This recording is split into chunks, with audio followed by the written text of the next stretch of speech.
Depuis mars 2020, le nombre de webinaires qui s'est organisé dans le monde a carrément explosé. C'est fou. Chez Phare 36, on a vu une différence du jour au lendemain. C'est normal, les gens n'avaient plus le droit de sortir de chez eux. On s'est replié sur du virtuel, sur des webinaires.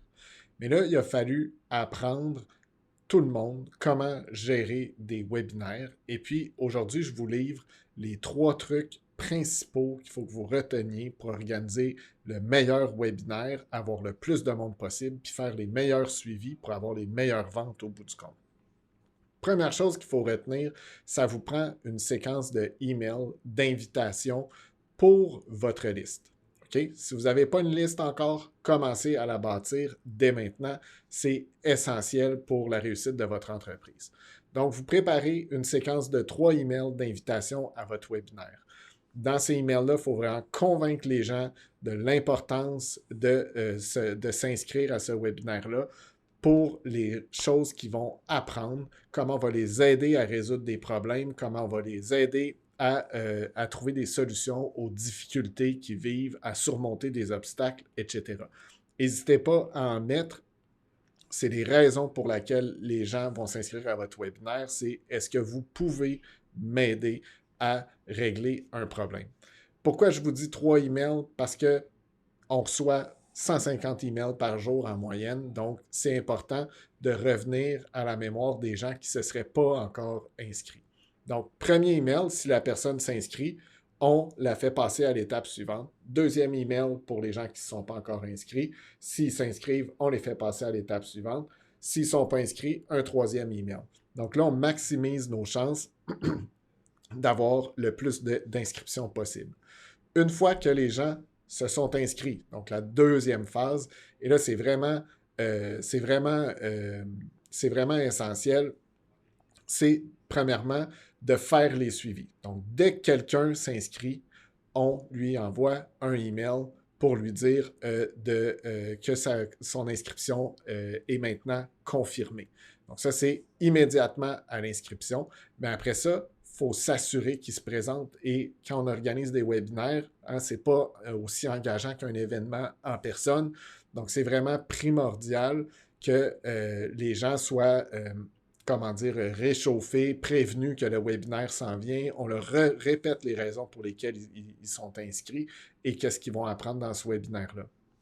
Donc, le email de confirmation, les emails de suivi. Donc, je dirais au moins un email 24 heures à l'avance, un email 1 heure avant, un email 15 minutes avant et peut-être même un email pour les retardataires, tout dépendant des plateformes que vous utilisez pour faire les webinaires. On peut aussi faire un webinaire, un email pour les retardataires.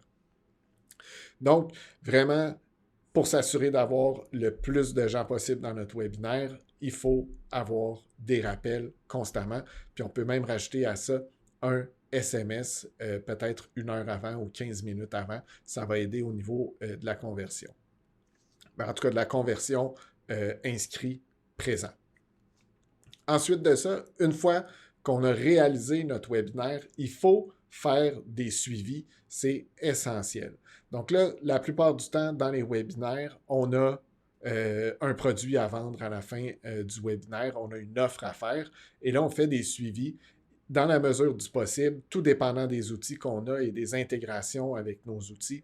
On devrait faire des suivis divisés entre les présents et les absents. Les gens qui sont présents vont avoir un contenu complètement différent des gens qui étaient absents. Donc vraiment, c'est essentiel. On fait des emails de suivi pour les présents, des emails de suivi pour les absents.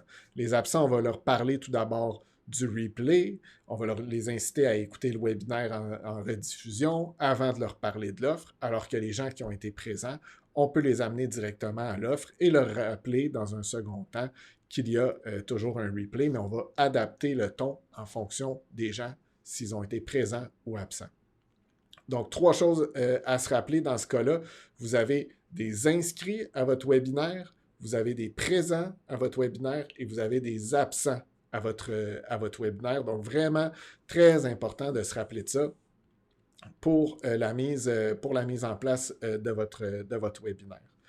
En plus de ça, donc ça, c'est les 3 conseils. Vous avez les invitations, le pré-webinaire et le post-webinaire. Vous avez en tout 10 à 15 emails à préparer pour mettre ça en place. Ensuite, qu'est-ce que ça va vous prendre? Ça va vous prendre une page d'inscription à votre webinaire. Ne jamais sous-estimer ce besoin-là, puis on a tendance à négliger notre page d'inscription.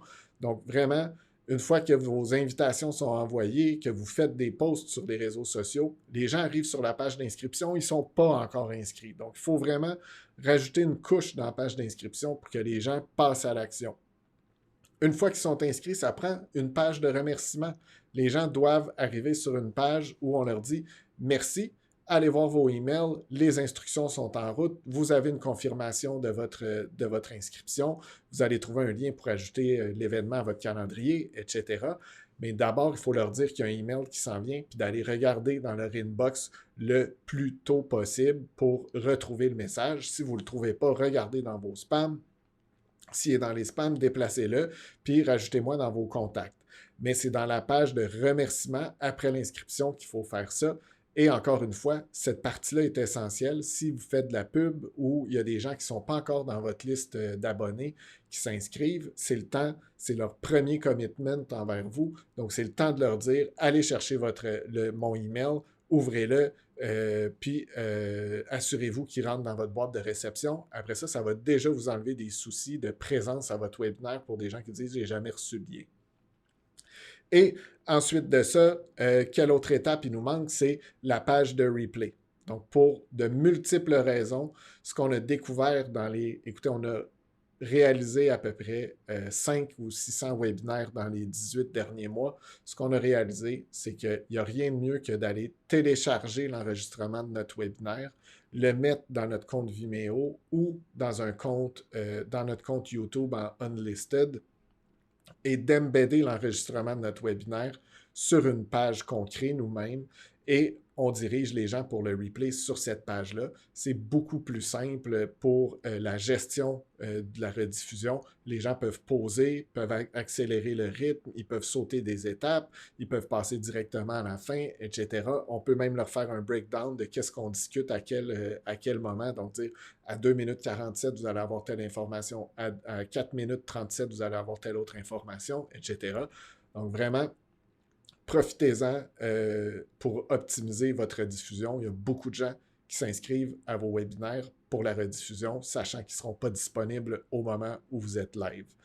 Et ça fait le tour pour ces trucs-là sur l'organisation et l'automatisation d'un webinaire. Rappelez-vous, invitation, pré-webinaire, post-webinaire et ensuite votre page d'inscription, votre page de remerciement et la page de replay. Merci beaucoup. Continuez à nous suivre pour plus de trucs sur l'automatisation dans votre entreprise.